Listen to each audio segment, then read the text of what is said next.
Who's ready to talk some deer management? Let's do this with Jim Heffelfinger.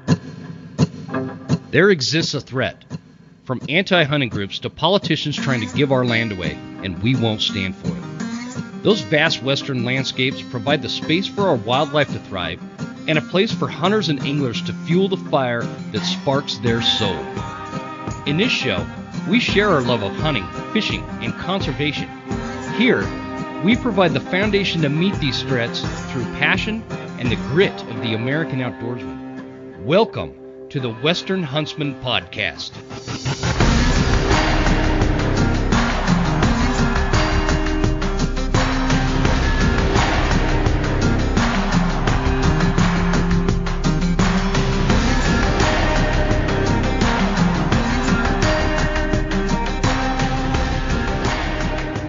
Ladies and gentlemen, what's up?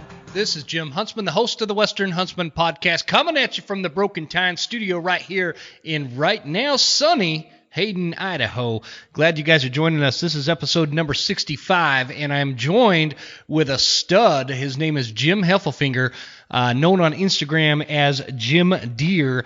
But before we get to that, I got to tell you, this episode is brought to you by Phelps Game Calls, the oldest sponsor on the Western Huntsman Podcast. Guys, let's talk about Phelps Game Calls for just a minute. Started by Jason Phelps in his garage like 10, 12 years ago, somewhere around there. And it has now grown to one of the most popular, biggest call company in the industry. And that does not happen by accident. And I know, you guys got to remember, turkey season is coming up, so jump on PhelpsGameCalls.com and check out the turkey calls.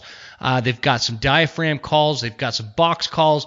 All the things that you'll need to call in that big tom this year is going to be at PhelpsGameCalls.com. I love all the Phelps calls. I use them for predator hunting. I use them for elk hunting. I use them for turkey hunting, coyotes, all of it. It's a great company that's just kind of got the essence of what it is to have an American dream, to take something that, like an idea that you have, right, and find like this problem that is within the call company industry and create a solution to it. And that's what Phelps Game Calls did. So don't forget to check them out. If you're in the market for calls, check out Phelps Game Calls at PhelpsGameCalls.com. Let's try that again. And don't forget to use promo code Huntsman10 at checkout to save you 10% off. It helps the show, it helps you, and it helps Phelps Game Calls. It's like this triad of benefits to everybody. So I appreciate you guys supporting the sponsors. It really means a lot to us. So, guys, this episode is going to be a lot of fun. I'm sure you know who Jim Heffelfinger is. If not, you must have been living under a rock. But he is a kind of the leading deer biologist down in Arizona.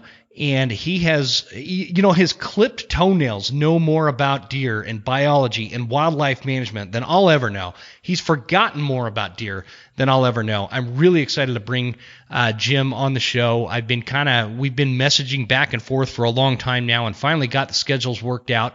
We answered a lot of questions that you guys put on our Facebook post in the group Hunting the West, the Western Huntsman. If you're not in that group, join us on Facebook. A lot of good discussions going on there. So that's what's coming up with Jim. It's weird. It's weird having somebody with my first name. I think that's the first time we've had that on the show, so I like stutter when I say it.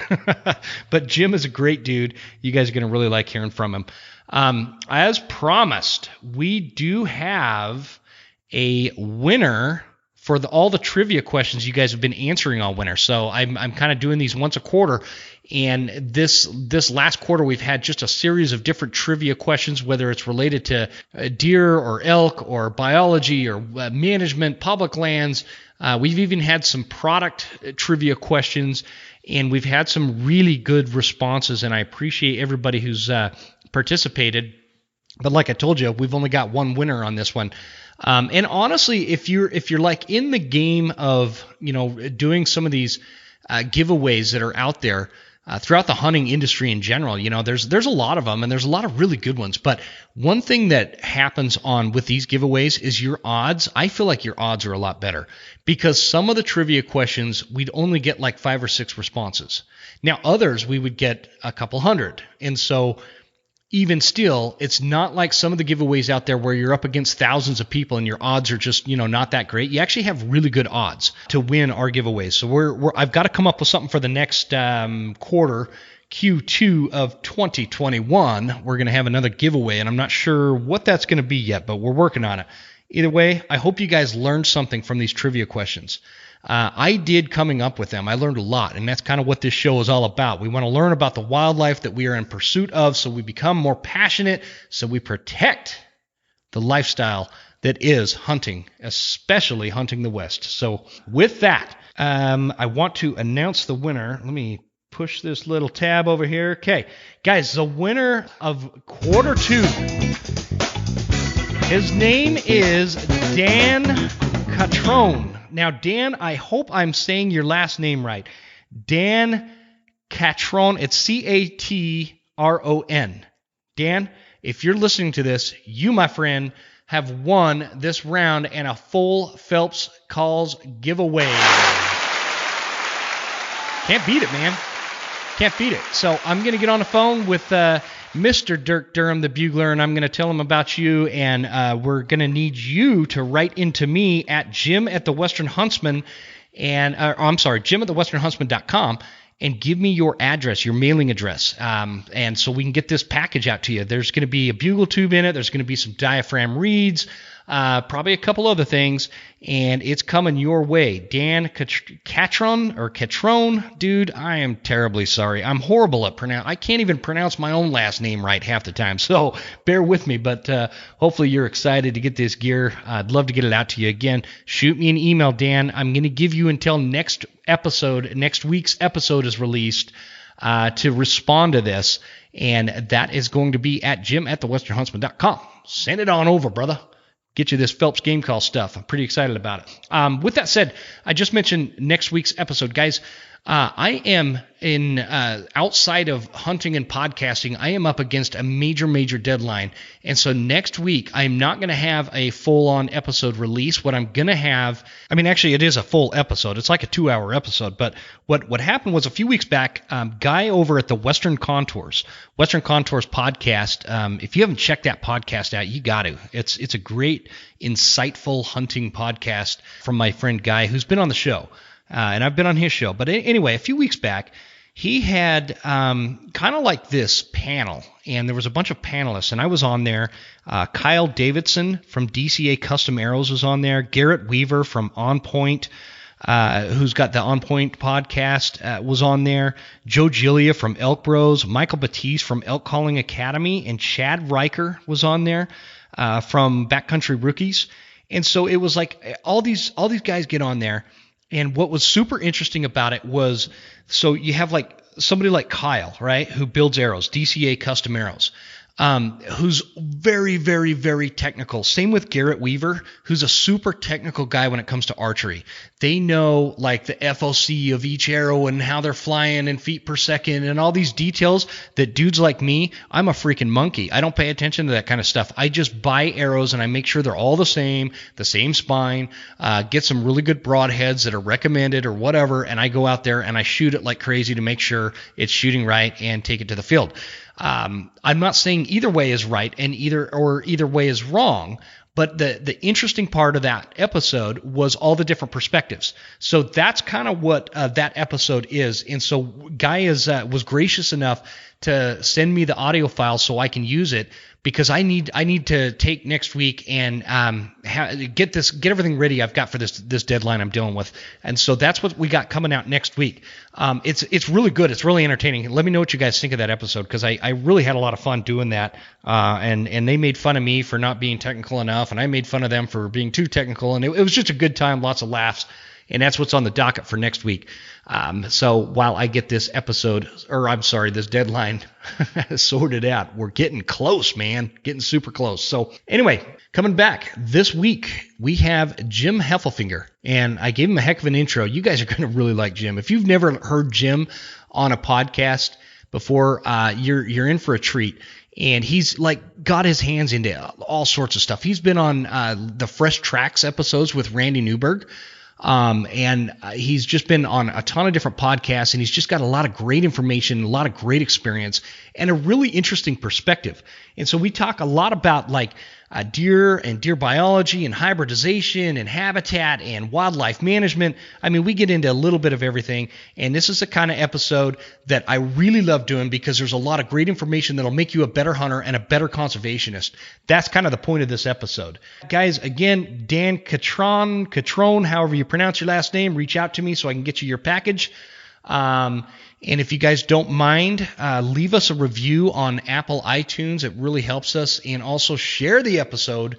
If you like this show, share it with your friends, family, whoever you think would benefit from the information on this episode. I really appreciate when you guys share it. We are growing, and we want to keep up that momentum and keep growing. Really appreciate it, guys. Lots of fun doing this. With that said, without further ado, let's get into it with Jim Heffelfinger, Mr. Jim.Deere. Check out his links in the show notes, and let's roll.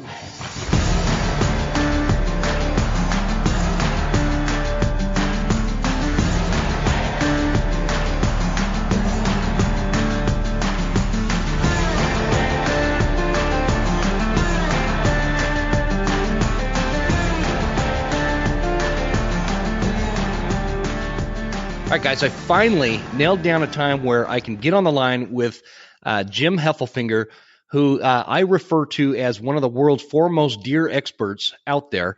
And this has been kind of a long time coming. And Jim, you've been on so many podcasts, I was feeling left out. So I'm really happy you're on my show. Welcome aboard, and thanks for joining me. Well, it's all downhill from here after that introduction. Henry Ford talked about how he wouldn't allow any of his men to consider themselves experts because then they stopped learning. They figured they'd do everything. And that's definitely not me. I don't consider myself an expert. I love deer. I love to read about them, and I love to write about them. Yeah, you've made this whole career of it, and in wildlife management and deer, and I've heard you on some other podcasts, and just the wealth of information through the studies you've done over the years and the different types of species you've managed. It's an interesting career. It's one of those things where I always think, man, I really took the wrong path when I got out of the military and went to college for business and stuff. I don't know what I was thinking. I should have gone down this path. I want to kind of get your background and how you came to where you're at today, and was what you do. First of all, what's your title, Jim? Yeah, my title is Wildlife Science Coordinator for the Arizona Game and Fish Department. And is this field, is this like always something you've wanted to do since you were a kid, or how did you get into this?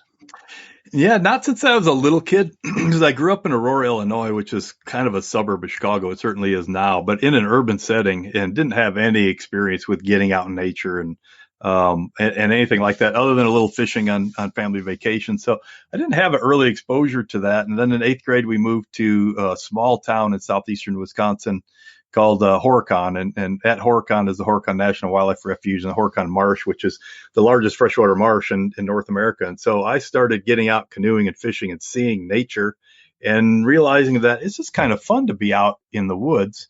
And nature and wildlife really was interesting to me. And so but I was a C student in high school. I was never very smart. And so I knew we'd get along. I didn't think about college much. I didn't think I was smart enough for college. I signed up for a community college they had a program called Wildlife Assistant, I think it was.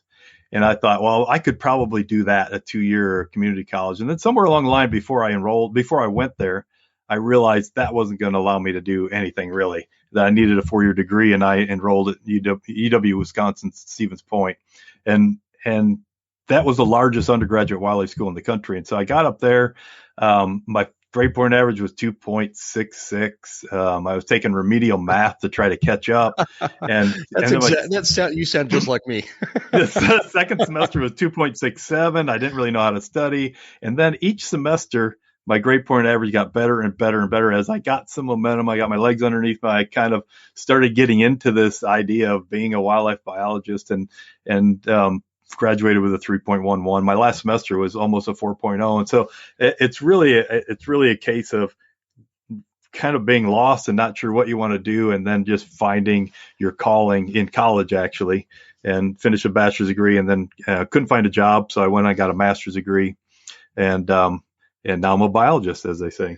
And so, like, as you're going along in college and stuff, does that you feel like the fact that you picked up on this? Okay, I've got this passion for wildlife and wildlife management. So it changes your focus. So you go from having to kind of shuffle your way through college and get by just to get by to actually you want to learn this stuff, right? Mm-hmm. Yeah, absolutely. You see people who have your kind of degree and the stuff that they're doing, and really energizes you to say, that's what I want to do. And you can look forward to that, and you're excited about that, because the first year it's algebra and trigonometry and chemistry, and you're going, ugh, this is like high school on steroids. Yeah. And then you start getting into your junior year and you start getting more wildlife and ecology classes, and then the momentum really picks up. It really gets exciting. I just turned 40, and I was telling my wife, I'm like, man, I wish I can go to college now, because I didn't care when I was in college, and I adult onset college for me. I was in my 30s when I finally went full time and all that kind of stuff, But anyway, I like learning. The older I get, the more I like to learn, and so I think that's one of the reasons I started this podcast is I like to talk about it and learn, and especially from guys like you. So. And I'd encourage any younger people listening that are thinking, oh, I'd like to do what he does, but I don't know about college. I would say just go for it. I mean, just get, because you'll be like me, probably. You'll get in there and things will take off. Yeah, for sure. And then, so you got your master's degree, and then what happened? Yeah, I got a master's degree, and I grew up in Wisconsin, shoveling snow. Not real happy about all of that stuff. And then did my master's degree in South Texas. And that was pretty exciting. And so by the time I got done with my master's degree, the thought of going back and shoveling snow in the Midwest wasn't very appealing. So I applied for jobs in Texas, New Mexico, and Arizona. And that was at a time where there wasn't many jobs available. So that was pretty gutsy to do that. But I really liked the cactus and sunsets and coyotes, and wanted to stay down there, and got a job in South Texas as a manager of wildlife operations for a ranch. And that was pretty neat, because I was in charge of a trophy whitetail ranch with quail hunting that was $400 a day per gun, and that was back in the about 1990. And so it was a really high end ranch. And we had a few zebras. We had a camel named Abdul. We had some red lechwe, kudu, black buck antelope axis. We had some exotics there, and so that was exciting. And then taking guys out and rattling for trophy whitetails in South Texas. That's what I was doing right out of my master's degree. So that was pretty neat, but I still felt like I was kind of stuck as a biologist on this little ranch. Well, it's 10,000 acres, but on this ranch. And I really felt like I wasn't a legitimate biologist. I really wanted to work for an agency. I wanted to work with the public and do bigger things than just that little ranch. And so after about a year and a half, I was putting applications in, and went to the Bureau of Land Management in Carlsbad.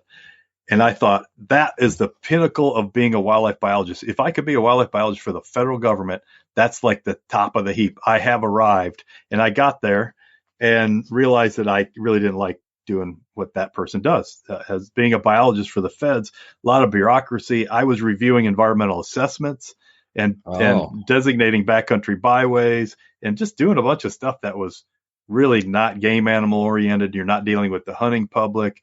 And so when Arizona Game and Fish Department called me 3 months into that BLM job and said, hey, we have a regional biologist position. We saw your application still in our files. And this regional biologist would manage pronghorn antelope, bighorn sheep, mule deer, white-tailed deer, 3 species of quail, turkeys, black bears, mountain lions, and you'd be doing helicopter surveys and telemetry. And I said, wow, where do I sign up? And we had just had our first son there in Carlsbad the month after we arrived. And so we had a newborn. We had just hung all the pictures on the wall. The prospect of moving was not a very good thought, but I said, that is a dream job. And I did that. And that was 29 years ago. I started working for Arizona Game and Fish Department. So I was a regional biologist for 23 years in southeastern Arizona.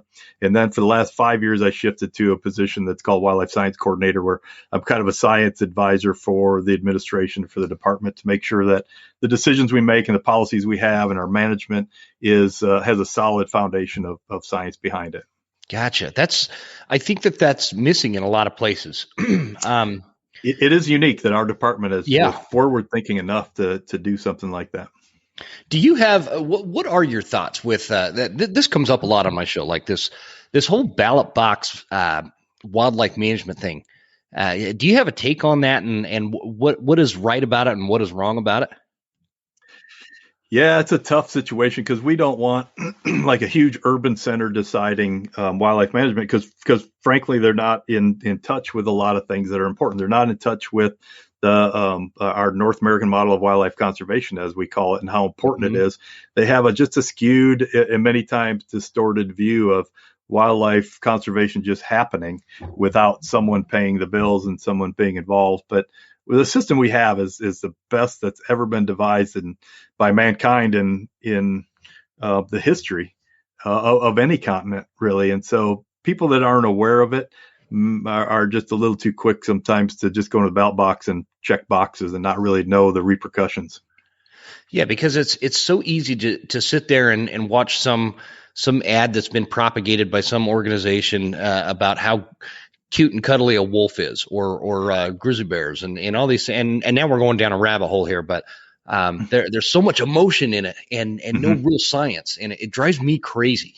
Yeah, and it's kind of a sticky situation because we as state wildlife agencies manage the wildlife for the public. That's what we do. We everybody has a stake in wildlife management. So some people then argue, well, why not put it to the ballot? But as you said, that now conservation is at the mercy of some slick marketing firm and how they're able to sway the urban public that doesn't really know.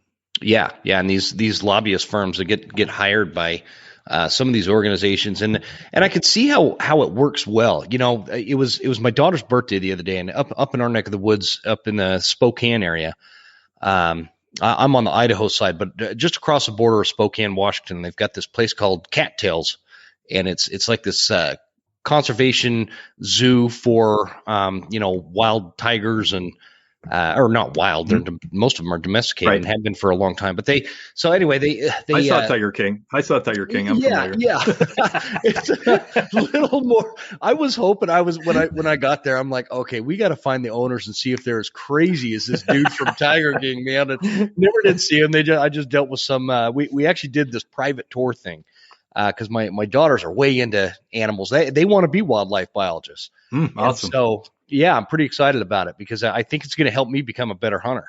So anyways, we take him to this zoo, and they had basically acquired these two black bear cubs a few years back. And, they walk up to the gate and give these bears a dog biscuit. Speaking of dog, my dog's over there shaking. I don't know if you can hear that, but anyways, you lay down and be quiet.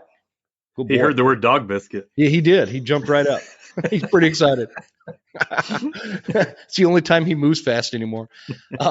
Anyway, just the portrayal that they have, and they're feeding this bear, and the way that they're talking. I could see how people can individualize a lot of these animals with this emotional attachment that really doesn't exist, and vote for things like the recent California bear ban bill that was coming out, and to ban black bear hunting. And I don't know. Again, we kind of went down a lost trail here, but it's kind of a mess in a lot of ways. Yep. And especially when it comes to wolves, a lot of people have dogs laying on their carpet right there, and so they have this attachment to a canid, and they just transfer that to some of the wild animals and don't think of them as just another carnivore running out there in the landscape like foxes and coyotes and everything else. Yeah, for sure. Well, I think we established that you have a lot of credibility on what we're going to talk about today. And so I want to talk about something that's been, and I think that it's come up on my show a lot because of the regionally where I'm based here in North Idaho. This has been an issue, and the issue is whitetail encroachment onto what is normally mule deer habitat and the loss of mule deer numbers. We've had some discussions. I had Dr. Geist on. Fantastic! 6 months ago, and he's just a man. I could have talked to him for hours. He was so much fun. I've been friends with him for 20 years, more than 20 years. Actually, I contacted him first in graduate school in about 1987. That was the first conversation I had with him. But yeah, we maintain pretty good contact. I love Val. I heard he got a huge whitetail this last fall up in BC, but I haven't seen pictures. So this is pure speculation at this point. Yeah, I don't know. I didn't hear that. Yeah. So anyway, but yeah, so he's got some theories, and as hunters, we're out there in the woods a lot. I think we get theories, and I just kind of, one of the biggest things I wanted to talk to you about is what happens with whitetails moving into mule deer habitat. Why do mule deer numbers seem to go into like this spiral? And this is not I'm pro mule deer only and only want to see mule deer. I'm a big time whitetail hunter too, and that's a recent thing because I used to be just a mule deer guy. But I want to kind of talk about that. Yeah, I am all pro mule deer, and I think whitetails should be grubbed off the face of the planet. Oh, I'm just kidding. I'm just kidding, of course. But there is a local rivalry sometimes in Arizona, especially within our Arizona Game Fish Department, where you've got the diehard cows whitetail hunters, and then you have diehard mule deer hunters. And I love mule deer because I spent a lot of my professional life in mule deer, and actually coming from that trophy whitetail ranch, the giant trophy whitetails, 160 Boone and Crockett, 170 Boone and Crockett, and then I came to Arizona. And we're flying surveys, and the local biologists, are getting all excited over this little coues whitetail that wouldn't score more than 110 Boone and Crockett points. I thought, why are they getting excited over that little dink? It's only 110 Boone and Crockett points, because I didn't realize how small they were. And so I thought, well, these whitetail here in Arizona are very underwhelming compared to the South Texas trophies that I'm used to dealing with. And so then I saw my first desert mule deer, which I was in Wisconsin and in the East. I didn't have any experience with mule deer, but then I saw my first desert mule deer and I said, now there's a deer. There's a beautiful deer. And so I've really been a huge fan of mule deer ever since. Interesting. And I grew up in Utah where there's only mule deer, and so that's kind of where my background came from. It's like, man, that's what we did. It was all about mule deer. And so I've got like this deep seated childhood thing with mule deer, and I love chasing them in the high country, 10,000 feet plus elevation kind of places. And so I have that side of it. And what I think, here's where I think hunters screw it up too. Just from like a personal observation. You got to enjoy both of them because it's hunting them is totally different, So there is something amazing about hunting a whitetail during the rut, right? But hunting and that's novel for you too. What's that? You grew up with mule deer. You grew up with mule deer, so the whitetail is novel for you too. Oh yeah, really different. Yeah. No, all deer are pretty awesome. So and it's just an amazing if you can experience both. See, one of the advantages I have is I can hunt both, right? And so and I know that's not the case for everybody, but most people out west, there's opportunity out there, but I just enjoy both the different hunts. But I am concerned about our mule deer. I am concerned about our mule deer, especially like up here in the Northwest. And I know there's other. You were talking before we hit record about what's going on in the desert down in Arizona, and the hybridization and all these things it's such a complicated topic. Can you give us like a bird's eye view of what your, I don't want to say theory, but just a synopsis of the mule deer situation, both in Texas and the rest of the American West? Yeah, one thing we should say is that I, in addition to my job with Arizona Game and Fish Department, I also am the chairman of the Western Association of Fish and Wildlife Agencies Mule Deer Working Group. So it's a mule deer working group made up of a mule deer expert from each of the 24 Western states and Canadian provinces. So every place where there's mule deer, every province or state where there's mule deer, we have a mule deer expert from that jurisdiction together in this mule deer working group. And then I lead that mule deer working group, and I have for about 13 years or so. And so I really have my finger on the pulse of not just Arizona, but what's going on throughout North America on mule deer. And one thing that we've dealt with, I was a member of the mule deer working group representing Arizona initially. So I have more than 2 decades with that mule deer working group. So I've been there from the start. And a lot of what we dealt with was in the late 90s, we had mule deer populations declining throughout their whole range. And the directors of some of these state and provincial wildlife agencies would get together in the late 90s at national meetings, and they start talking to each other and realize that all of the other directors also had mule deer population declining, and their constituents were chewing on them about what are you going to do about the mule deer decline. And when they realized this was a widespread decline, they were concerned that there was one thing that was causing this decline throughout their range. And so they assembled this mule deer working group in 1998.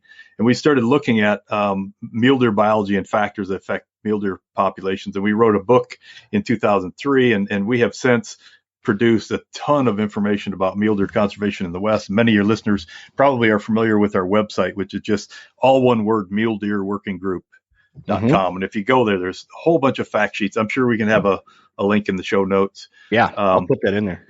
But in the 90s, all these populations were declining everywhere. And we got together and we talked about it, and we looked at some of the science and realized that the fact that they were declining throughout their whole range in the 90s was really, there's a lot of randomness in there. And in other words, they weren't declining throughout the range for the same reason.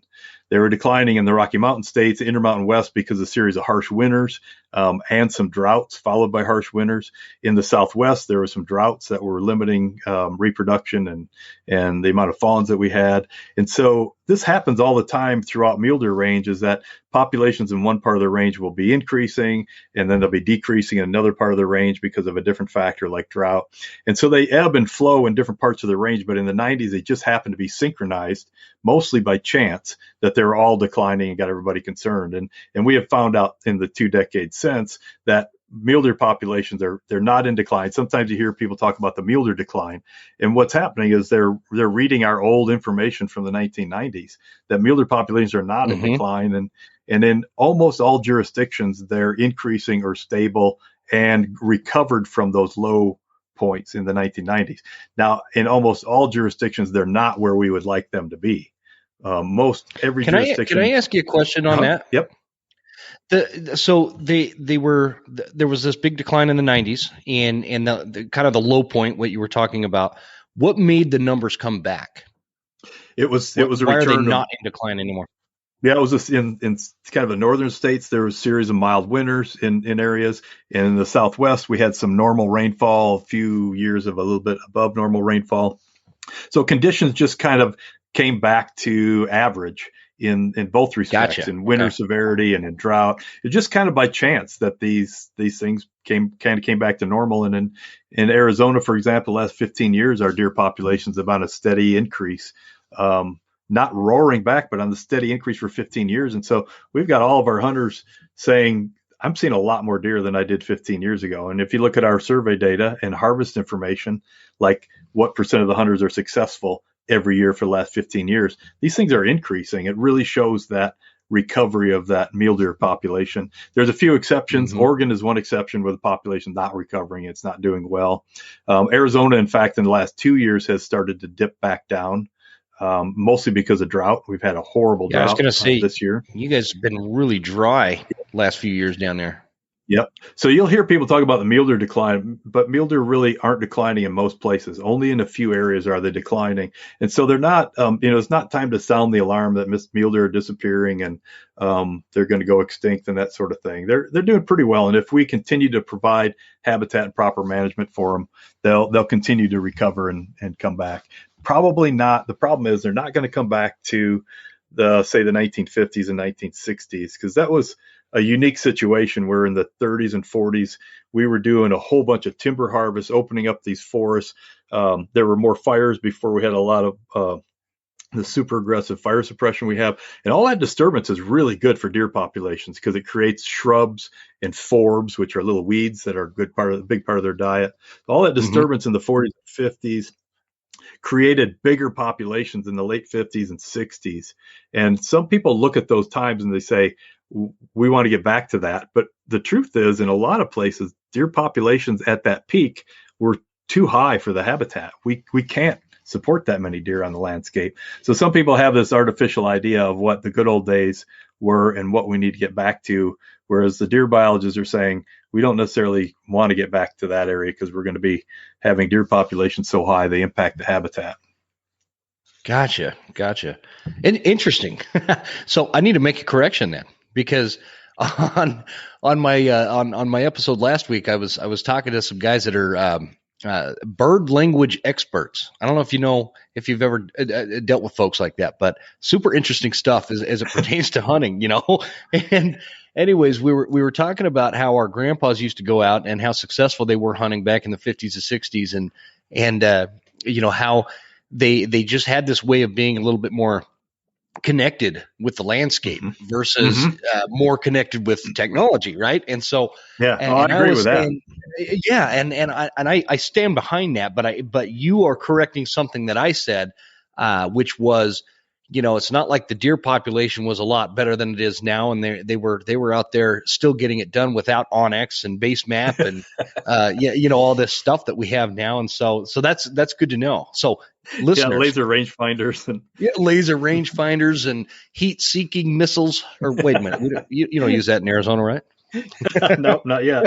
So all the stuff that's out there, I just want to, let it be known that I stand corrected in my assessment of the mule or the deer populations in general from the 50s and 60s. Then, okay, good to know. We've got I appreciate that. Human encroachment, or we've got habitats that have been taken up by a lot of cities and by a lot of things that have impacted the habitat, and then we've got restricted access where hunters can't get to that amount of habitat, and so even lower deer populations they're harder to get to, and they've got less habitat to live in than they did decades ago. Pardon the interruption, but we got to talk about the show sponsors because they're the ones that make this show possible. I want to start with Scree Gear. Scree is extreme mountain gear. It's high-performance hunting attire and gear, scientifically tested camo patterns, and all backed by a great company, and I wouldn't recommend it to you if I didn't fully believe in it. I've run the Scree for a couple of seasons now, and I tell you what, if you want to compare the quality and the durability and the effectiveness of this gear, go for it, because you're going to find that you're not going to drop a fortune, and you're still getting all the benefits of what you can see out there in terms of high-end gear. They offer a complete layering system for all terrains, for all conditions.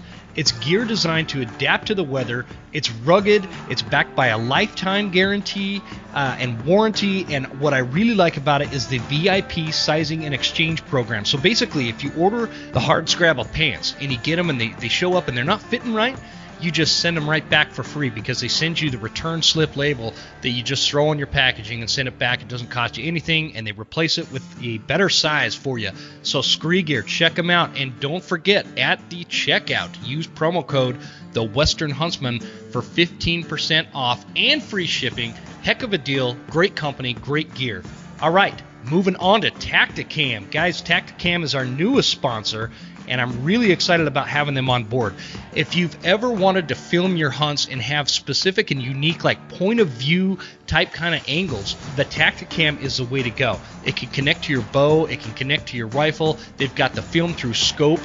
Make sure you're checking regulations on all of that, because that changes in every state. But I film in Idaho when I'm hunting, and I have the Tacticam attached both to a head harness and a shoulder harness, as well as like this flex mount thing, so I can get multiple angles as I'm calling in a screaming bull elk and get it all on camera.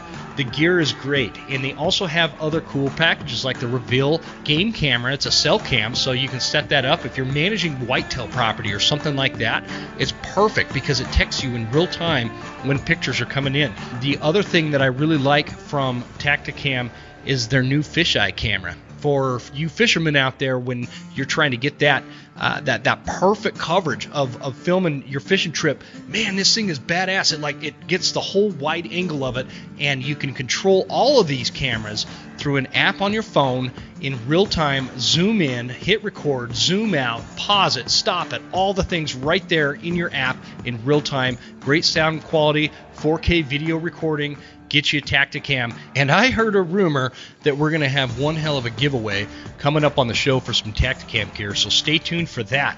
Go to Tacticam.com and check it out. Last, but certainly not least, I want to talk about Hoffman Boots.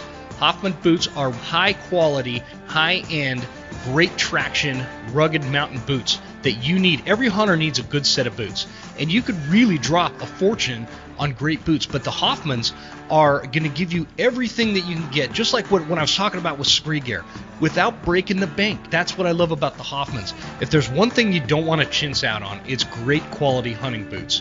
You've seen them. They've been up there hunting, people that chintz out on their hunting boots, and they're slipping and sliding all the way down the mountain. The sole's coming off. They've got everything. Their feet are soaked. All that is going to be prevented with a great pair of Hoffmans. I run the Hoffman 8-inch Explorers. It's a great boot, and I could personally vouch for that. But they've also got another great product called the Summit, and that's another popular boot out there. Got the Explorers in insulated, non-insulated, 6-inch, 8-inch, and just check out Hoffman.com, and you can, or I'm sorry, HoffmanBoots.com. And you will be able to kind of pick out all the different options and things like that. They've got a great warranty, great company. Jim Hoffman, the owner, is a great dude. And at checkout, don't forget to use promo code Huntsman10, all caps lock, for 10% off. Enjoy it. Let's get back to the show. So as when we're kind of investigating this and we're talking about the mule deer, they're not in like so because I agree with you. I've heard it said many times. The mule deer, it's a bad time to be mule deer. They're in dire straits, and it's just a rough time for them. Now that said, if they're not in that, if there's generally across the West, to include Canada, kind of a steady growth, whether it's a slow growth, it's still in a pattern of growth at least. What about these real specific areas? And I'll use, without giving away my spot, I'll use a spot that I've been hunting, I want to say since 2013. And when I first started going up there, all I saw were mule deer. And there were some big mule deer bucks up there back in those days too. Now, on this particular mountain, I've noticed every year that there's less mule deer, and I'm starting to see more whitetail. In fact, I missed a huge whitetail up there. I'm still kicking myself over this one like 3 years ago. I'm still upset about it. And it was one of those things where it's just an easy shot that I shouldn't have missed this buck. But anyway, it happens. It sounds like you're still upset about it. I am. I'm telling you, I still lay in bed sometimes and I'm like, what the hell did I do wrong, man? That sucker should be on the wall. But anyways, so now like this last season, I saw maybe 2 mule deer bucks up there in comparison where I'm seeing, usually 30, 40 different bucks up on this range that I'm hunting, but I'm seeing a lot more whitetail. Now we did have, and I want to say it was 2016, we had a really harsh winter. And I know that was an instant, the season before that, the fall of 2015, I saw a ton of big bucks. In fact, I think I got a pretty nice one that year up on that. I think it was either 2014 or 15, but either way, 2016 rolls around after that really bad winter, and I mean it was slim pickings. In fact, I didn't even hunt up there anymore that year. So now when I go up there, we've got all these whitetails running around, and very far and few between. We've got some whitetail. Before we go there, Jim, what is the biggest behavioral difference between whitetail and mule deer in mountains? Does that question make sense? A little bit. Their locomotion is different. They have different biology, but they're actually very similar in a lot of ways. But in the way they get around mountains and the kind of habitat they live in, the biggest difference is whitetail are more of a brushy, riparian area, inhabit a brushier habitat, whereas mule deer are more of an open country animal. They use their eyes more to see predators. Their actually coloration on their body, their big white rump patch, their dark forehead and white faces, all that black and white contrast is because they're more that's sometimes called showy. They're showier. They've got more of that visual stuff going on because they're open country animals and they're more visual. Whereas whitetail's a little more brownish, secluded, and they're living in the thick brush. And visual communication isn't as important to them. And the way they move too, the mule deer have that pogo stick like stotting, it's called, where all 4 hooves hit the ground at the same time and they go boing, boing. They don't really make that noise, boing, boing, boing, but I do when I see them hopping like that. Whereas whitetail, and that's how mule deer get away from things that scare them, is they'll usually do that pogo stick dotting, and that allows them to jump over obstacles a lot easier and go uphill a lot easier. Whereas mule deer usually put their head down, find the easiest path, and they just run. They just run to cover. And so those are differences in habitat, the way they use the habitat and the way they move through the habitat, especially when they're disturbed. So observation up there, I see when I see white-tailed doe, they're usually, a doe with maybe a yearling or a couple of fawns or whatever. But with the mule deer, they're herded up a lot more. Is that normal? Yeah, absolutely. Yeah, mule deer are herding animals, as is common with more open country animals, like the big herds on the African plains. That's very much an open habitat, and they group together in herds for greater protection. There's a lot of theories for that. Some people say since they're so visible, predators can find them easy. They better stay in a group so that they can all be vigilant together and defend each other. You can come up with a lot of theories for that stuff. Oh yeah, and it's fun. It's fun just kind of talking about it. But so you can see now how my mind works a little bit. I start going down one path, and I get figured out I want to go down a different path. Yeah. But actually, that was interesting, that observation about 2016. One thing I would say is if we're talking about less than 10 years, I'd hesitate to come up with any solid theories about what's going on, because it can be a lot of randomness in what animals just happen to be using the areas you were in at that time in there. But mule deer and whitetail have different susceptibilities to drought and harsh winters, and it can be that harsh winter impacted mule deer more than whitetails in that area. That's certainly true. Some of that local things like that, there's no way to say for sure really what's going on without a full-blown research project. Mm-hmm.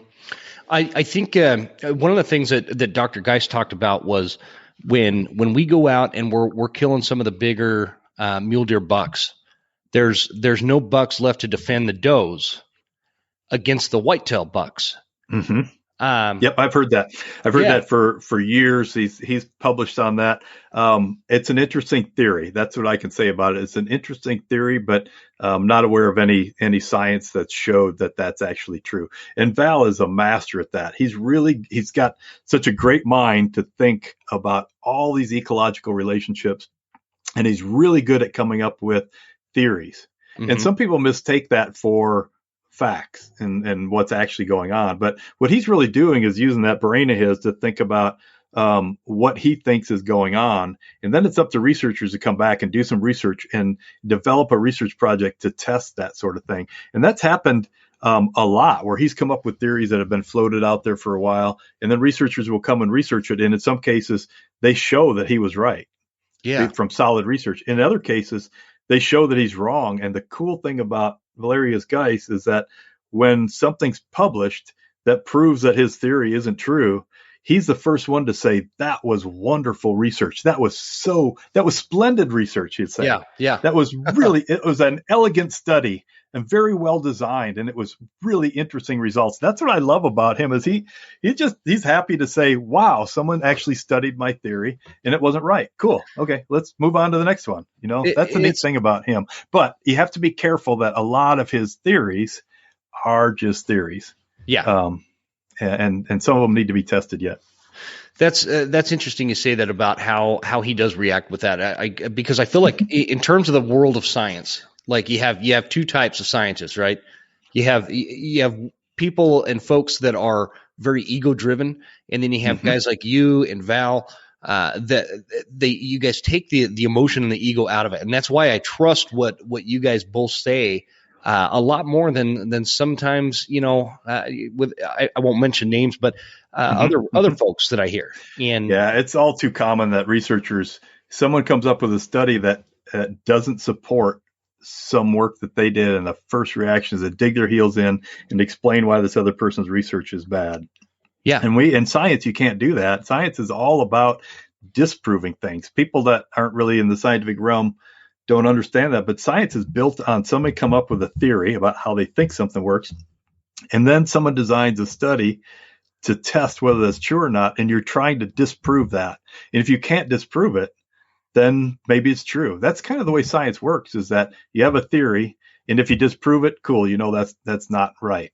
If you can't disprove it, then you think it might be right. And that's where you learn the most. It's amazing. It reminds me of, have you ever seen, like, watched a Dateline or a 2020 where they prove that the bad guy wasn't as bad as they thought and he wasn't guilty, but the prosecutor that prosecuted it, they just dig their heels in and they're like, no, he's guilty still, even though it's obvious he's not. It kind of reminds me of something like that. So in your opinion, Jim, can whitetail and mule deer, can they coexist and have like a pattern of growth population wise on the same mountain range in the same habitat area?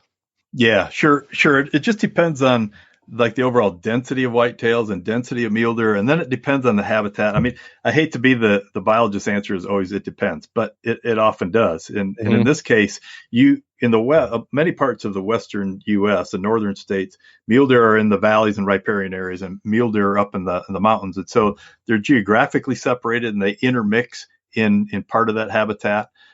They also behaviorally, like when it comes to interacting and breeding, they have different breeding behaviors and sometimes different timing of the rut.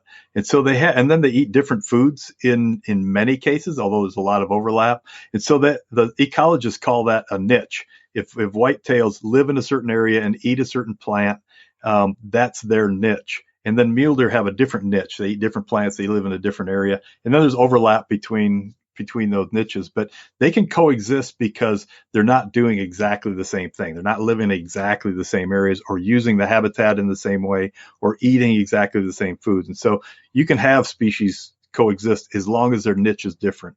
And that's the case for mule deer and whitetail deer. So what about like territorial disputes between the two species? I've heard that a lot. Well, mule deer are a lot more territorial, or whitetail bucks are a lot more territorial. Is there anything to that? Well, the concept of territories in ecology, the real definition of a territory means it's defended. It's actively defended against any intruders. So wolves have territories. Javelina have territories where they keep other javelina herds out. Deer don't have. They're not territorial. Oh, really? Species. I didn't know that about javelinas. Yeah, the herd has a territory, and when another herd runs into that territory, they'll have squabbles. They'll fight. They got their tusks out and they're slashing back and forth. It's like two gangs down in a street fight, meeting together in the alley. That's kind of what it's like. And they'll share water sources and they'll share important things like that they kind of have to share because there's not many water sources. So they'll tolerate each other and come at different times. But sometimes if they meet each other, they defend their territory, and that's territoriality. And so you don't have that with deer. You don't have mule deer chasing other mule deer out of their territory or mule deer chasing whitetails out. They'll certainly coexist in the same area. So in your neck of the woods, you've got these coues deer running around, and we wouldn't be doing our job, Jim, if we didn't ruffle some feathers and say they're coues deer, they're not coues deer, or vice versa. Yeah, I talk about that all the time. Our little whitetails are named after Elliot Coues, an old Army surgeon and naturalist that someone named that deer after. His name is pronounced Coues, Coues.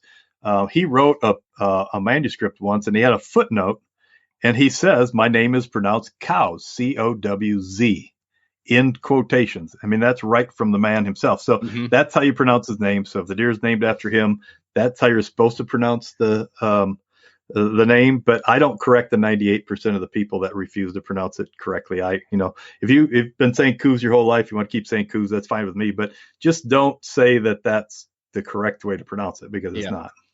And on that note, like with coues deer and mule deer, is it kind of the same thing where they have different niches, they have different needs, and so they're able to kind of mingle, coexist, whatever the word. If you're talking about the Southwest, we should talk about that, because I just mentioned how whitetails are down in the valley and mule deer up in the mountains. In the Southwest, it's flipped completely. And it's a really interesting ecological situation. Yeah, I heard you talking about that one time. Okay, yeah. Yeah, so our whitetails are up in the mountains, like above 4,000 feet, in the oak woodland, up in the ponderosa pine, and mule deer in the valleys, the desert grasslands, the mesquite desert grasslands. And so it's a complete opposite, which is fascinating, because you say, okay, well, whitetails are up in the mountains in the high elevation, the pine trees. But then as you go north in Arizona, you get to Flagstaff, and you have no more whitetails north of Flagstaff. But you have tons of mule deer up in the pine trees in the high elevation around Flagstaff. And so that role switches as you go into the northern part of the state. And why that is and how they got to be like that, I haven't been able to figure out in 30 years. But it's just a really interesting and confusing relationship about how they use habitat. Yeah, super interesting. I would love to dig into that and figure out, like, are there any theories as to why that is, or is that it's just everybody's throwing their hands up in the air and saying, I don't know. From what I've seen, I haven't seen anybody with a good theory, and I've wanted for a long time to get some GPS collars on whitetail and mule deer and look at their interactions. But when you start kind of getting into the details about how are you really going to discern why that is, you can't just throw some collars on some deer and then come up with an answer. I don't know. It's a really crazy, hard nut to crack. Huh. Okay. That leads me to the next point here. We got to spend a few minutes. So I'm coming down to Arizona, coming down to your neck of the woods to hunt a coues deer in October. How much preparation in terms of mental frustration do I need to have ready by the time I get down there? I don't think any. I think you just come down and enjoy our beautiful October weather and enjoy the landscapes. I mean, it's just so neat to glass this country and be coues whitetail habitat is just some really beautiful habitat. It's you just can't go wrong spending some days up on a hill looking for deer for sure. They're pretty twitchy. They're pretty on point. They I think living in a more open landscape than an eastern whitetail. I think they're probably used to a lot of things trying to attack them. Yeah, lots of predation down there between you. You guys have the red wolf down there, don't you? No, we've got Mexican wolf in Mexico and Arizona and New Mexico, and then the red wolf is in North Carolina. People get those confused because they're both endangered small wolves. Yeah. I think I've confused that on another episode too. Yeah, that's right, the Mexican wolf. And going back to, we can circle back to that here in a minute, but I kind of want to stay on this whitetail mule deer thing for just a minute, because we were talking about in Arizona and hybridization and what's taking place in the desert there. Yep. So, and it's not just here. Every place where mule deer and whitetail deer in North America overlap and are found in the same area, we've documented hybrids, like true 50% whitetail, 50% mule deer. And Arizona did some early research on that because we have so much overlap between those two species. And there was a University of Arizona researcher that put them in captivity and produced them in captivity. So we knew early on, we kind of knew what their characteristics were like. But the hybridization happens. It's extremely rare. Sometimes someone has a mule deer tag and they shoot a whitetail and they put the mule deer tag on the whitetail and they're trying to convince the game warden they're at least half right when they shot that deer. But in a lot of cases, it's that's not a hybrid. Hybrids they're pretty rare. What happens is you have whitetail with tail configurations and antlers that look kind of different and maybe mule deer like, and you have mule deer that have maybe dark on the back of the tail, or mule deer that's a young mule deer and it looks like it has a main beam with all independent tines coming up like a whitetail rack. So you have those situations that get people thinking they saw a hybrid, and really it's less common than that. But really in the recent decade with social media, Instagram, Facebook, with people sharing all these pictures, now you're starting to see a lot of this stuff documented that you would never see before because people weren't posting pictures to the whole world right from the kill site. And so you're seeing some more hybrids pop up, and I think it's just the fact that you're able to share those pictures easier. But they're close enough related species that they will interact. But like I started to say before, mule deer and whitetail deer here, the peak of the breeding season is about 2 weeks separate. So the breeding time overlaps, but they occupy different habitats, like we talked about. But also their breeding behaviors are really different. Whitetail deer are chasers. A whitetail buck will chase the female doe, just chase the doe and chase the doe and chase the doe until she finally lets him breed her when she's ready. Mule deer breeding behavior is very laid back. Mule deer bucks are gentlemen. They just walk behind the doe. There's no chasing. They just walk behind the doe and they test her. They put a leg up on her back and see if she holds still or if she walks out from underneath it. She'll just take a couple steps and then he'll take a couple steps. So he follows her in this slow, gentlemanly-like breeding behavior. And then when she's ready, she'll tolerate some weight on her back and she'll let the buck breeder. Well, you can imagine when you have whitetail bucks and mule deer bucks and all the does, some in estrus, some not in estrus, you can see a whitetail buck chasing a mule deer doe. She's going to take one step, and that whitetail buck's going to be ready to chase her 4 miles. And so you've got this aggressive whitetail buck pursuing mule deer does, and that's where you often get hybridization in that direction of whitetail bucks to mule deer does. Not 100% of the time, but usually more often it's in that direction. What is the survivability of a hybrid deer? It's low. So even when they had those in captivity and they were protected from predators inside a fence, they have all the food and water they want. They had really low survival of those hybrid fawns. So there's 2 different species mating, and there's all kinds of things physically and physiologically that can just not be right in that fawn. And that is the case. They're not very thrifty, as the old biologists used to say. They're not very hardy. And so if you translate that to something outside a fence where you don't have unlimited food and water, you've got a bunch of predators running around looking for any little fawn that's acting a little funny, and they get snatched up. That's why they're not very common. In fact, Valerius Geist had a graduate student named Susan Lingle at the University of Alberta that they had captive whitetail mule deer hybrids in captivity too. And Susan Lingle, for her master's degree, would bring in a German Shepherd on a leash to simulate a canid predator and test how pure whitetails reacted, how pure mule deer reacted, and how 50-50 hybrids reacted.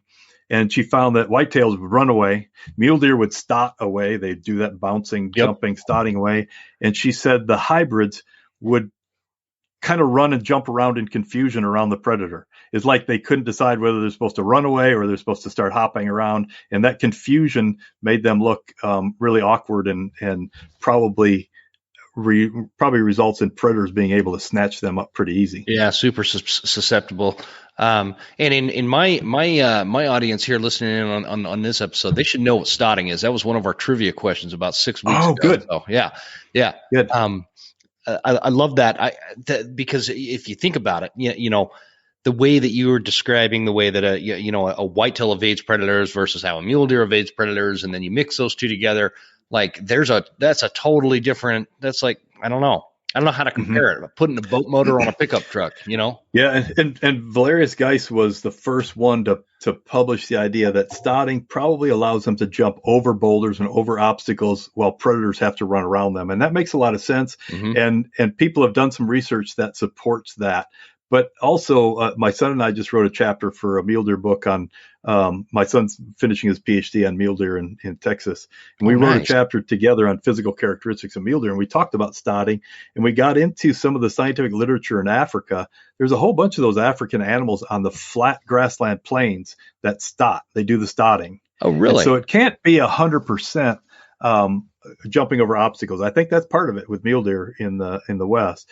But there also is probably some visual things going on there too, of the deer showing the predator, I see you, don't even bother chasing me. I see you. I'm doing this strange hopping. It might also communicate to all the other deer in the area, hey, heads up, there's something in the grass here.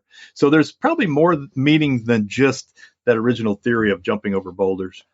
I was probably 16, 17 years old, and a couple of buddies of mine, they were kind of city slickers. They didn't have a lot of hunting experience or anything, but I took them out jackrabbit hunting in the sagebrush.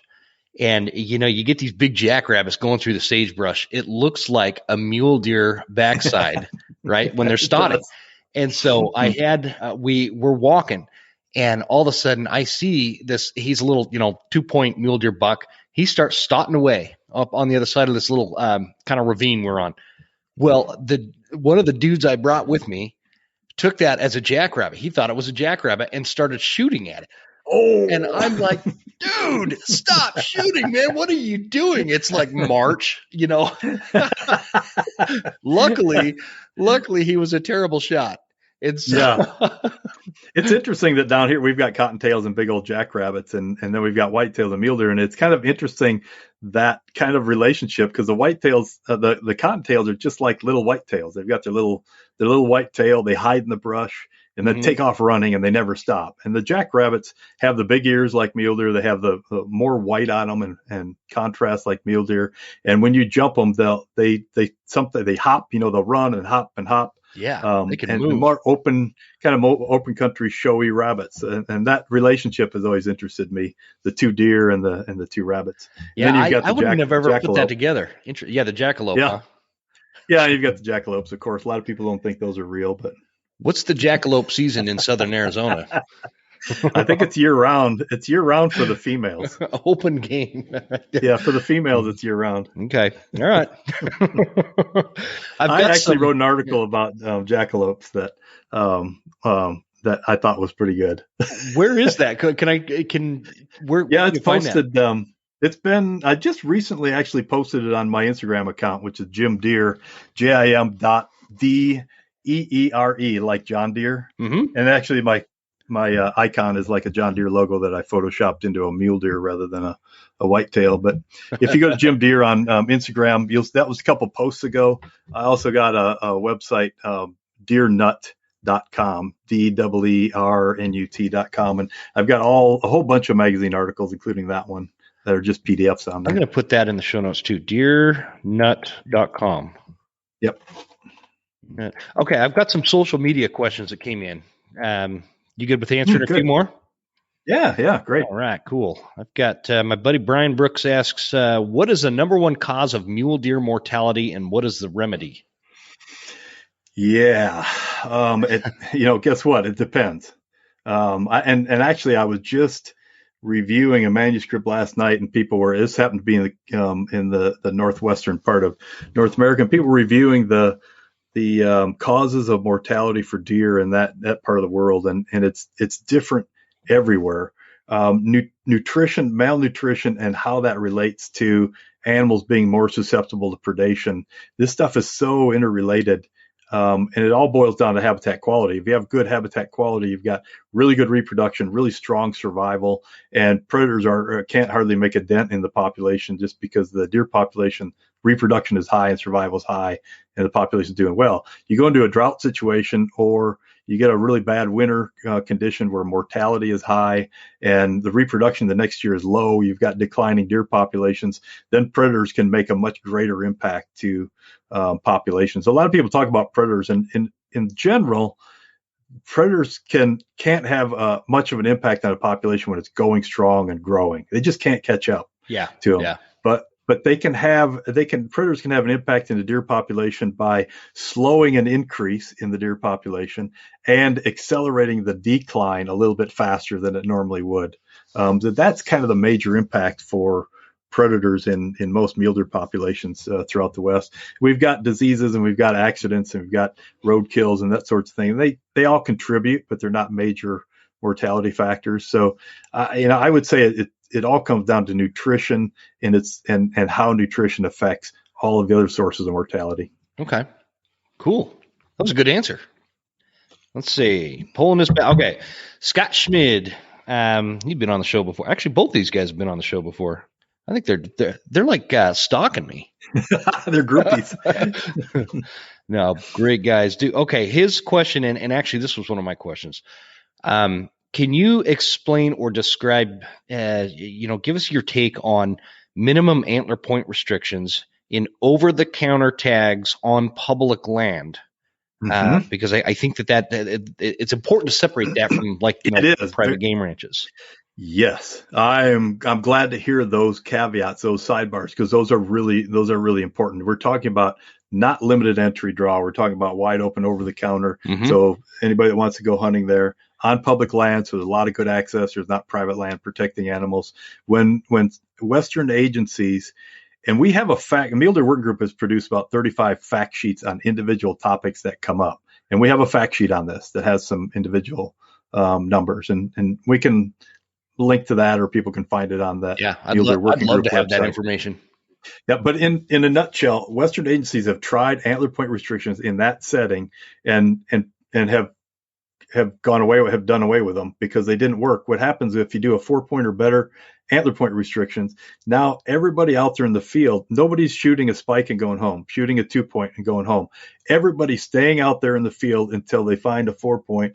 And every 4-point that's observed by a hunter is getting killed and going home. So what happens, they're usually intending to produce more 4x4s because we want those younger animals to grow up until they reach 4x4. But in reality, what it does is the opposite, is it chops off that age structure so that everything that reaches 4x4 gets removed and taken out of the field. And so through the series of years of agencies actually trying these in that situation, they've stopped doing it because it doesn't work. I think that there's an element to that because I and obviously what you're saying is completely in alignment with what I've been saying for a long time. And I'm not a scientist, but I'm a dude that has hunted a lot of point restriction areas. And there's this element that happens when, and this could be the same for like when I was hunting in Utah, they would have this really short 7 to 10 day deer season where everybody would go out. They're up there the whole time and they're whacking everything with antlers, right?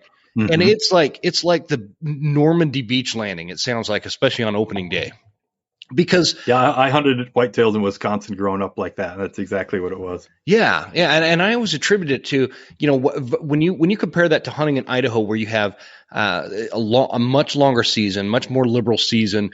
It calms people down. We have time. We can be a little more picky. All these things, and I don't know if there's any truth to that. But to your point of with the antler restrictions, that same panic that the short season seems to create, that same panic happens in these point restriction units. Like I had a big, and I've talked about this on the show. In fact, I had an episode about it last year where I had been working this 5-point buck, and it was a 4-point or better unit, restriction. And this was in the state of Washington. I had worked this buck all morning and didn't realize that we were getting closer and closer to the highway. So when I was just getting within range to take a shot on this buck, and some jackass pulls up on the highway and shoots him right from the road out their window and shoots it right out from underneath me. And man, it almost words were said. Yeah. And so that I think that, so the point I'm getting like tongue tied here. You can tell I'm still pissed off about it. I would be too. Freaking jerks. Anyway, I think it creates this panic, and it creates this rushed, desperation level of desperation for hunters that, they want to get it done. They want to tag out, and I don't blame them. But those kind of things, I'm against antler point. And I don't know if Scott that wrote the question is or not. I don't know if he's for or against antler point restrictions. But for me, I've always been against them. I think they're stupid. Not everybody wants to go shoot a 4 or 5 point, and there's just really no data that backs up that it creates a much more mature class. And in fact, what you're talking about is it kind of does a reverse. So yep, in these wide open, under those circumstances in wide open public land, there are some eastern state. Texas is using it in a lot of counties for whitetail in Texas, and the hunters seem to really like it because what it does is it's not like a 4-point or better, because we're talking about whitetails, but and I forgot what the restrictions were, but what they felt is that it allows the bucks to get 1 year older, I think, is the issue. The biologists and the hunters both like it. So I don't want to say antler point restrictions are dumb everywhere. I think there's some places where everybody's pretty happy with them, but that's not Western public land mule deer we're talking about. I think that when we're talking, because I've got a friend, Troy, who's been on the show as well, and he's a big, you'd like him. He's a big time mountain whitetail over the counter public land buck hunter. And he's extremely successful. Really good dude. And I know he gets really frustrated because we, like in Idaho, for example, we have like a 5-week rifle deer season that runs right through the rut. And you see a lot of little 2 points getting taken out and a lot of young immature bucks. Some of them are, they've got those little, I always call them a button buck. Just a little nubs even, and I agree with him to that extent. But to say that we need like a 4-point antler restriction, not everybody's after that. And I think that it's, I don't know, just in my opinion, it's more detrimental than it is good. So anyway, glad we covered that. Our family rule has always been, if it's big enough to fit in a tortilla, it's big enough to go home with us. Most deer are big enough to fit in the tortilla. Oh man, I have yet to find one that won't. I have 4 boys, and my dad's 87, and we just got drawn for cow elk in December with 2 of my sons and my dad, the 4 of us. And so we're all about just spending time out there and having fun and glassing and getting some venison in the freezer. Yeah, for sure. I think one thing that would help, like in our area, and this is a big discussion up here.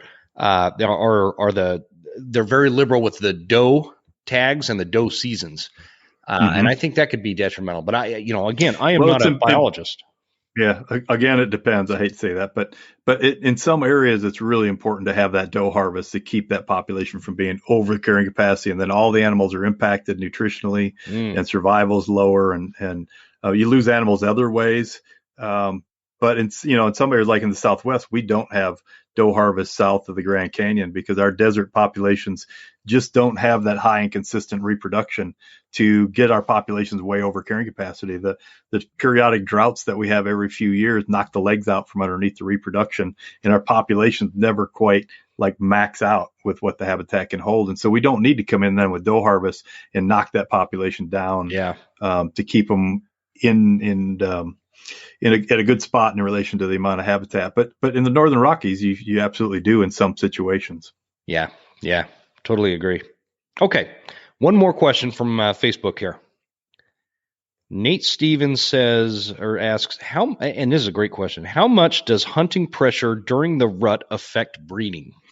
Yeah, great question. Yeah, I like this one.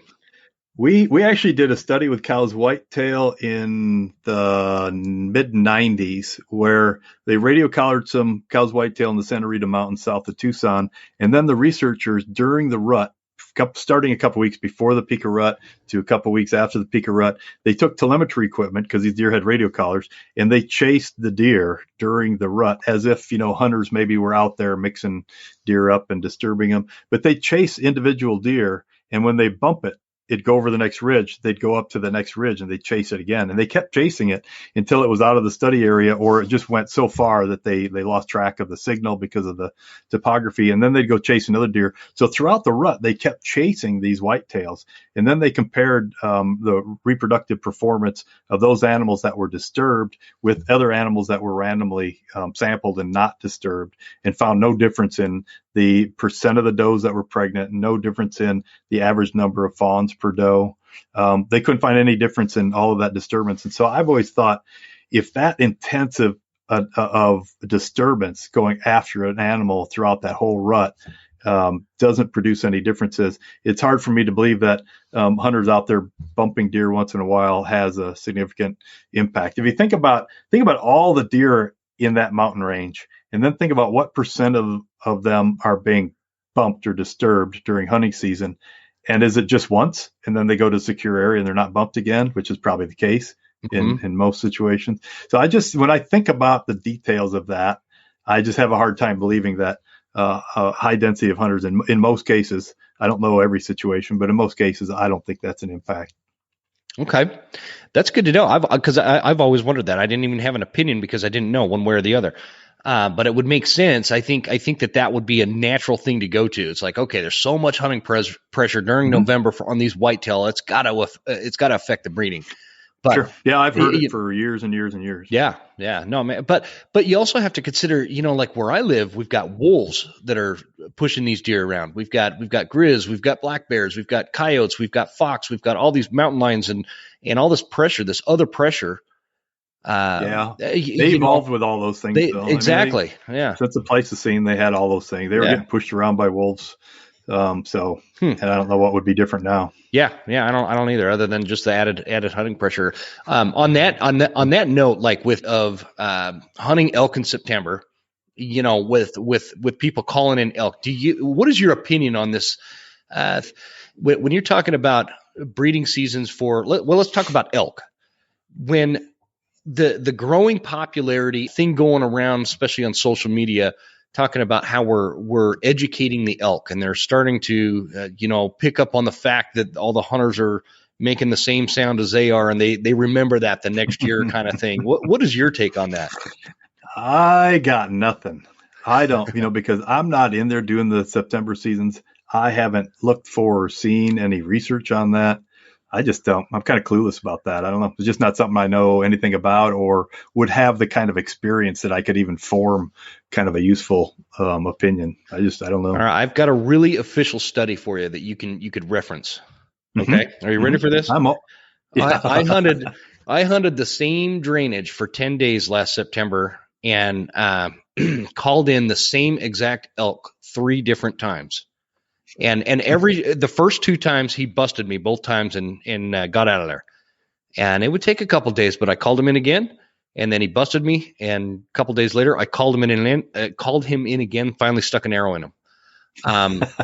So I guess when I'm looking at it from, I would be concerned as a hunter that every year we've got all these guys out calling in elk and bumping the elk, but then I had that experience where it's like, man, that elk didn't learn shit, and he wasn't like a spring chicken either. I mean, he was a decent bull, and so that's always an interesting topic conversation that we've had.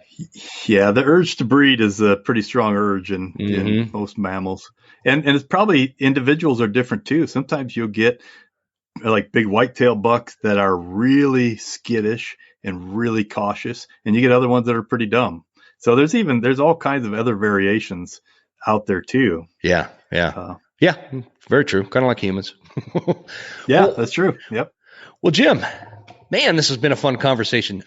You've always got an open invite on my show, man. I want you to know. Okay, good. Like, I love talking about this stuff. I know sometimes I might bore some people in the audience with this stuff, but I love it. And I like learning about it. I like learning from guys like you that have actual real world experience and the scientific studies that take place to actually back up where that leads your opinions and theories. And I think that's important stuff. And we need more dudes like you that are out there that are actual hunters and also do this for a living.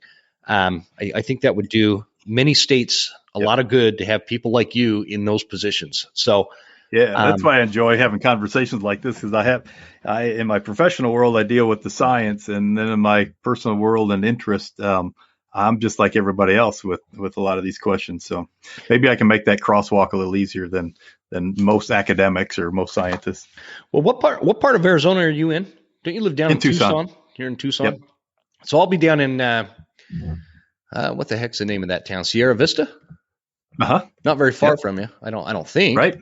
It's about an hour southeast. Okay. Tucson. Yep. Well, when I come down there, I might bring the podcast gear and buy you a cup of coffee. Maybe we could do this again.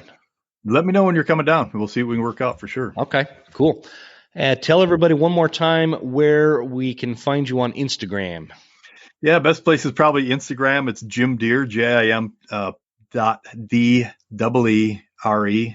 Just look for the Mule Deer John Deere logo. Yeah, it looks like the John Deere tractor logo. Yep. Yeah, but it's a Mule Deer. It's a Mule Deer. Yep. Yeah. And then I've got a website, which isn't a great website, but it's there and it serves its purpose. It's deernut.com, deer and then NUT.com. And I've got part of it's I've got my book Deer of the Southwest that I publish, which is out of print. You can't buy a copy right now. It's been reprinted and sold out right away. Yeah, and, what is the deal with that? Between you and Dr. Geist books, we can never freaking find them. Why is that? They're popular, and I'm talking to the Texas A&M University Press. They were planning on doing a third printing last fall, and then said COVID financial issues kept them from doing it, and now they're trying to get me to come up with some money to help them publish it, which I'm not going to do. They made tons of money on the book, so I told them to go jump in a lake. So yeah. They are still planning on doing the third printing, but since I sent the last email to them, I haven't heard from them. So it'll be out, and if you follow me on social media, you'll certainly find out when it's available. I'm gonna need you to give me a heads up prior to you posting that, so I at least have a prayer and a hope of getting that damn book. I've tried to buy it like 3 times. They actually just reprinted it. The second printing was in, I think it was 2 years ago, and within a year they were all gone. Okay. Well, okay. So in the show notes, I'm going to have deernut.com. I'm going to have your Instagram handle. So you guys, you don't need to go in and search for them. Just click on that link there in the show notes and you'll be able to find him. You do have, I think, I don't know if we were recording when I told you this, but you have a great Instagram, really interesting to follow. Lots of great information. I'm also going to put this muledeerworkinggroup.com website in the show notes. Good. I've been kind of poking around on that since we've been talking here. In fact, it's probably got me a little bit distracted a couple times, but that's a great website. It's got a lot of 20 years of really good mule deer stuff from the West leading mule deer biologists. Mm-hmm. And we had a ton of questions on when I posted, hey, if you what kind of questions do you have for the deer expert? I know you don't like to call yourself that, but that's you are for sure. That website will answer a lot of those questions, guys. That you I only got to 3 or 4 of them there. So, anyways, Jim, thanks again for coming on. I'm serious. We'll have to hook up when I'm down in Arizona there, and Good. I enjoyed it. It'll be beer or coffee. I don't care. You take the pick. Yep. Well, I grew up in Wisconsin, so you can guess which one I'll pick. Thanks again for coming on, Jim. This is great. All right, you bet. Thanks.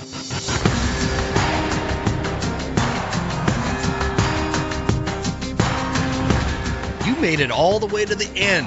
Thank you so much for tuning into the show. We sure appreciate your support. This is Jim Huntsman signing off and reminding you to check us out at Instagram at The Western Huntsman and on Facebook at The Western Huntsman. And you can also check out the website at thewesternhuntsman.com. Thanks again. We'll see you guys next time. Stay Western, and I'll see you on the mountain.